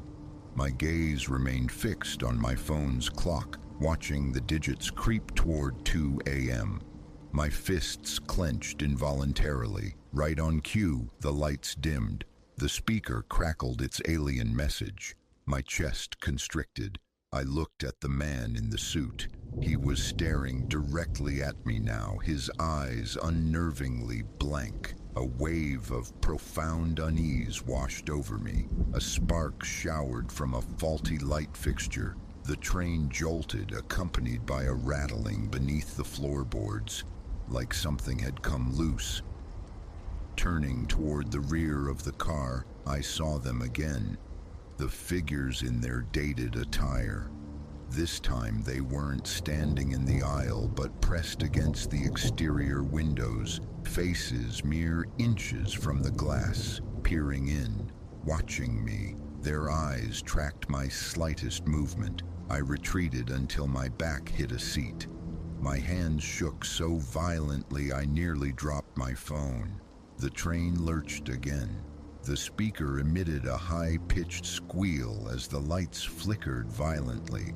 In the split second of absolute darkness, I heard a distinct scraping sound against the window pane beside me. Then light returned. The figures were gone. My pulse throbbed in my temples. The man in the suit continued his vacant stare, clutching his briefcase tighter to his chest. Lips slightly parted as if breathing shallowly through his mouth. At my station, I practically leaped from the carriage, offering no farewell. Escape was paramount. Hurrying across the platform towards the exit, I couldn't resist one final look back. The train shimmered, its edges blurring, the platform lights undeniably visible through its form. Then it receded into the night, leaving me to question whether it had truly vanished or if my eyes were playing tricks. Since then, avoidance has become my strategy. Buses, reluctant co-worker rides, but some nights circumstance leaves no alternative. The train inevitably appears. I inevitably board. The ritual remains immutable. Approaching 2 a.m., the lights falter. The speakers broadcast their cryptic message, and the silent figures manifest. Their clothing perpetually worn, echoes of a forgotten time. They never utter a sound, content to stare, sometimes from within the carriage, sometimes pressed against the glass. Then they dematerialize. Upon arrival at my destination, the train itself seems to shed its solidity as it departs, shimmering into nothingness. Stepping out into the parking lot afterwards, I struggle for breath, muscles rigid, sweat cooling on my skin as if I'd run miles. Official records yield nothing. Online searches are fruitless.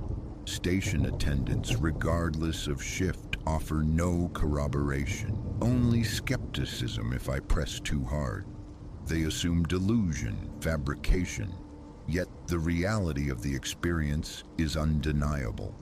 The feel of the ripped vinyl, the smell of aged metal, the dance of the dying lights, the chilling presence of those spectral passengers materializing at the stroke of 2. Now, each descent onto that late-night platform is an act of bracing myself. My heart begins to race around 1:45 a.m. I clutch my phone, a fragile talisman against the unknown. The distant rumble swells. The archaic train rounds the bend, screeches to its customary halt, doors groaning open. I step aboard because I must, because it's the only way home. A persistent dread accompanies me. Will this be the night it deviates, taking me somewhere beyond return? Or is it merely a forgotten ghost on the rails? My eyes scan the windows, anticipating the silhouettes. They always appear. They always watch in silence. And as my stop approaches, they fade, mirroring the train's own ephemeral departure, its structure momentarily transparent against the platform lights. Stepping off, I watch it dissolve into the void. Real, a portal, a recurring nightmare woven into the fabric of my commute. I possess no answers. I only know that as 2 a.m. approaches, my senses heighten, nerves fraying. I hear the unearthly announcement. I see the hollow-eyed figures in their antiquated clothes, and I wonder, how long can this cycle persist before something irrevocably changes? For now, I endure, I ride, I wait for the flicker, for the silent stares, hoping this journey doesn't have a final, unforeseen destination.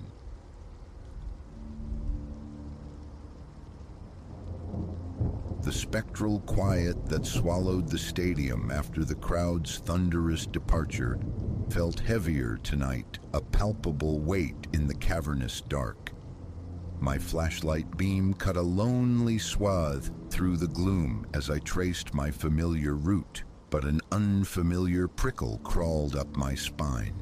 Shadows writhed just beyond the edge of my vision, or perhaps it was merely the night playing tricks. Faint, sibilant whispers seemed to snag on the breeze, curling through the empty stands. Tonight, this watch felt different, tangibly so. My name is Leo. For 3 years, the skeletal structure of Riverside Stadium has been my nocturnal domain, a security gig that keeps the lights on back home. It's rarely more than me, Ray glued to the monitors, and the occasional feral feline scavenging for discarded scraps. But this particular night hummed with an unnerving energy. It began nearing the midnight hour. I was sweeping the perimeter, a ritual etched into muscle memory, when my light snagged on it. A panel truck hulking in the far reaches of Section E. Not inherently suspicious, yet a cold certainty settled in my gut. It hadn't been there 60 minutes prior. I keyed the radio, the static briefly disrupting the profound stillness.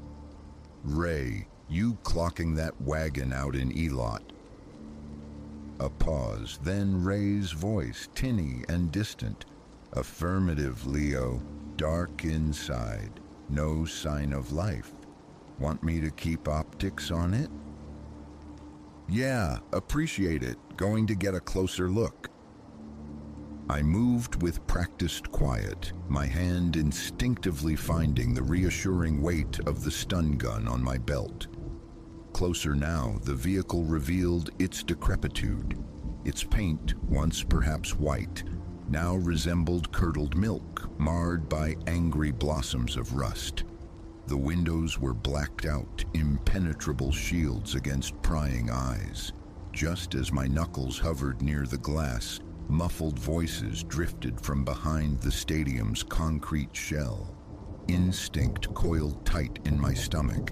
I melted behind a parked sedan, straining to decipher the hushed exchange. You certain this is the spot? The voice was gravelly, low.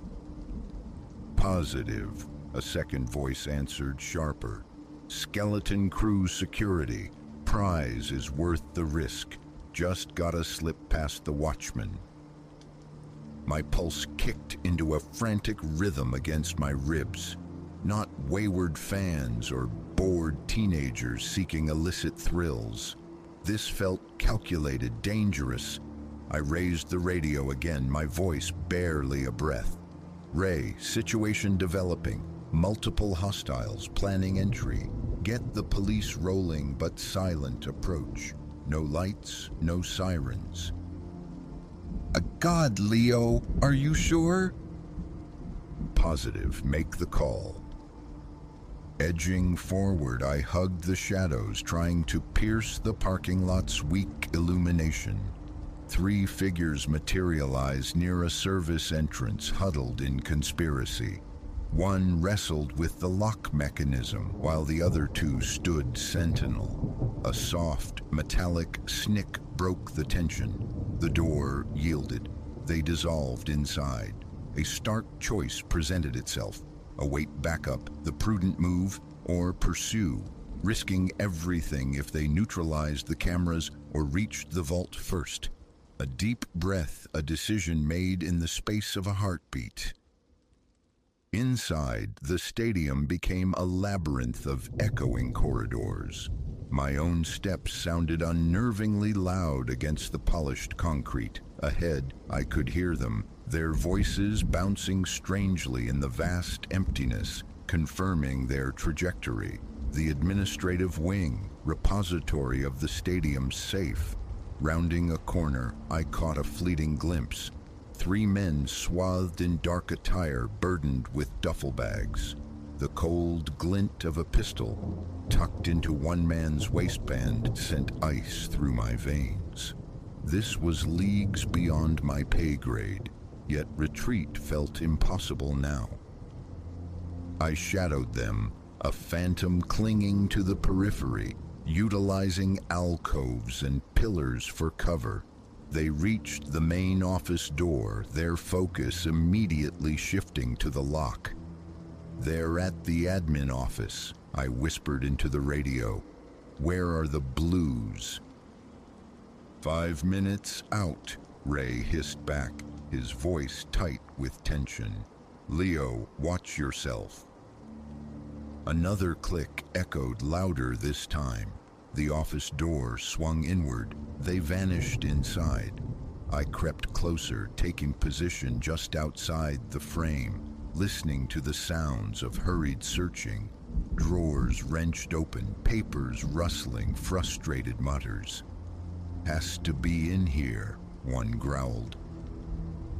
"Try behind the landscape painting," another suggested. A scraping noise followed by a low, triumphant chuckle. "Bingo!" My stomach plummeted. The safe. They'd found it. It was now or never. Drawing another ragged breath, I stepped fully into the doorway, stun gun leveled. "Freeze! Security!" They spun, faces masks of disbelief in the dim light. A frozen tableau held for a second, then shattered into chaos.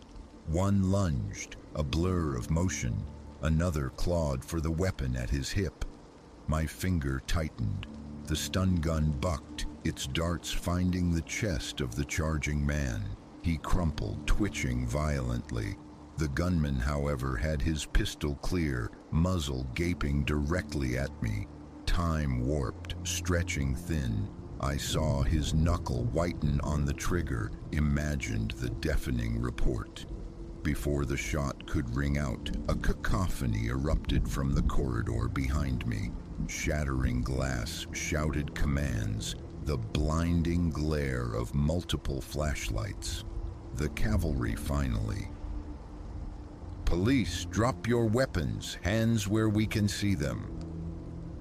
The ensuing moments were a disorienting whirlwind. The remaining 2 intruders were swiftly overpowered, wrestled into cuffs.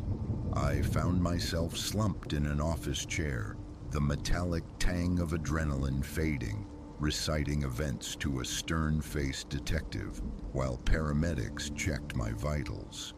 The sheer audacity of the situation, the proximity of death, began to crystallize as the shock subsided. I'd walked straight into a professional heist. The detective, a weathered man named Harding with eyes that missed nothing, regarded me with a look that mingled respect and irritation. "You played a risky hand, son. Damn risky. But because of you, we bagged these jokers with the goods. Part of a crew hitting venues all along the coast. I managed a nod, still feeling slightly disconnected. Just doing my job, detective.